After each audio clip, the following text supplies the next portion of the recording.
Pierre-Luc Dubois reports that he won't sign an extension in Winnipeg from his agent, Pat Brisson. And this is tough. I really think, and I don't want to throw this word around, but I think Dubois kind of screwed the Jets, Mike, because all we hear is that, oh, he wants to go to Montreal. He wants to go to Montreal. And regardless of if that's true or not, him sitting here a year out from unrestricted free agency saying, I'm not signing here again, them trying to get proper trade value for this guy is nearly impossible because teams will sit there, specifically a team like Montreal, I'd imagine, and go, whoa, you want a first and a prospect and all this?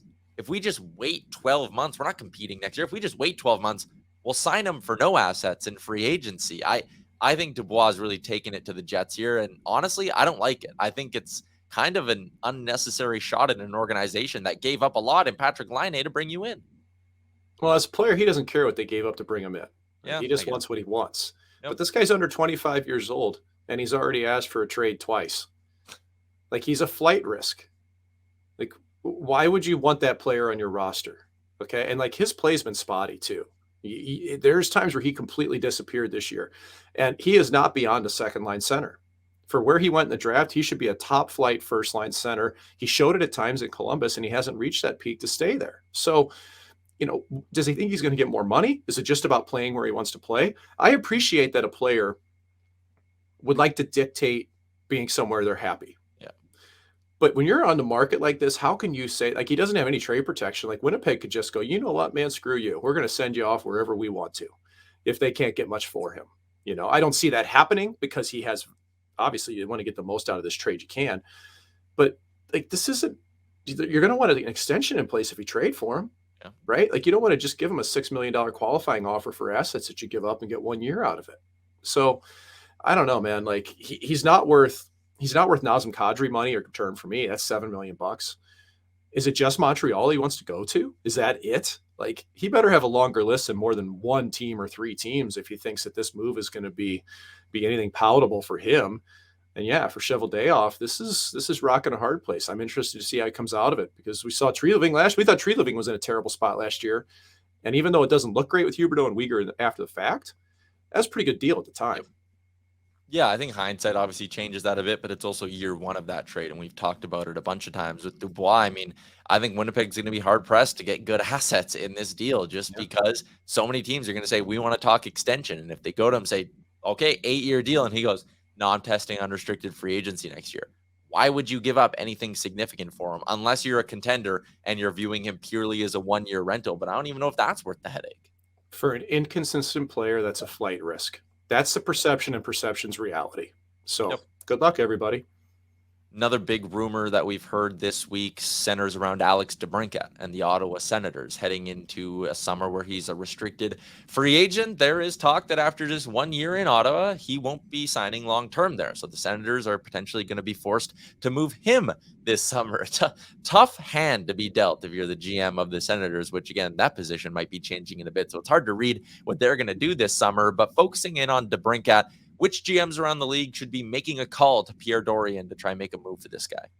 Yeah, I've got a couple of them. And by the way, this is a classic case of you better have an extension in place when you go for a big person like this on the market, right? Like you can't just roll the dice hoping you're going to keep them around. You better make assurances of it and trying to sell them. I tell you what, Carolina Hurricanes need a sniper. I think he'd be a good fit there. I think Rod Brindamore would help DeBrincat's game. Minnesota Wild, same boat. They need some additional scoring. Cap issues might be a little bit tough there, but I got my eye on one team, and it's his hometown state. It's the Detroit Red Wings. DeBrincat's due a qualifying offer of $9 million. He's currently at 6.4 for a cap hit. The only thing that's really a question, is he a 30 or 40 goal scorer? It's waffled a bit here, right? You're not quite sure. I don't think he's quite worth $9 million a year. But when you look at the Red Wings and what they could possibly put together in assets to get him, they have 2 first-round picks this coming year in 2023. They have 2 first-round picks, 2024, and look at the second-round picks that are loaded up, 3 of them in this year's draft as well. And, Larkin is the only big-ticket player on the docket right now for the Detroit Red Wings. He's going to be joined by Mo Seider in a year. But they got over $30 million worth of projected cap space sitting there. I think they could afford DeBrincat. I think he'd fit. They need a boost in offense. They also need a defenseman or two to round out that team. But I would like him in his home state. I think it'd be pretty good for him to head back home to Detroit. I'd like to see him play with Larkin. Yeah, I mean, look at all those picks, right? If all Ottawa wants in return is just draft capital, Detroit can easily give that up. I think adding another high-end offensive piece there makes a lot of sense. I initially thought of the Canes as well. I floated that out to Jason Greger and Frank Saravalli on the DFO Rundown. The new episode is out this morning, and they both kind of said, not high-end enough for what the Canes need. He would just be another kind of, good but not great, or great but not elite piece. The team I'm thinking of, and they have a ton of cap space. I think we have a board here with the top 8 teams in cap space for this summer. And I would imagine there's a handful of these teams who are looking to compete who will make a call. One team who just misses this list, though, is the Buffalo Sabres. This summer, about $16.9 million, but their roster is pretty much set. And the one thing that should be an area of priority for them is adding a scorer for that second line. Give Dylan Cousins like a good quality 30-plus goal scorer to play with, and I think your team gets a whole heck of a lot more dangerous. They have the money to sign him long-term. Next year, they're going to have like $40-some million in cap space. I think the Sabres would be an awesome fit for this guy.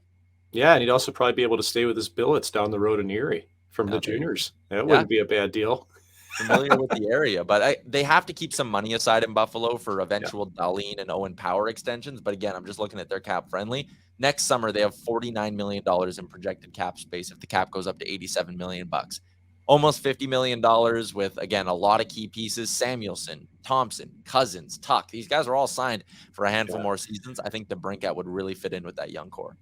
You know who's like a year too late right now, or too early, I guess I should say? It's the Blackhawks, a return.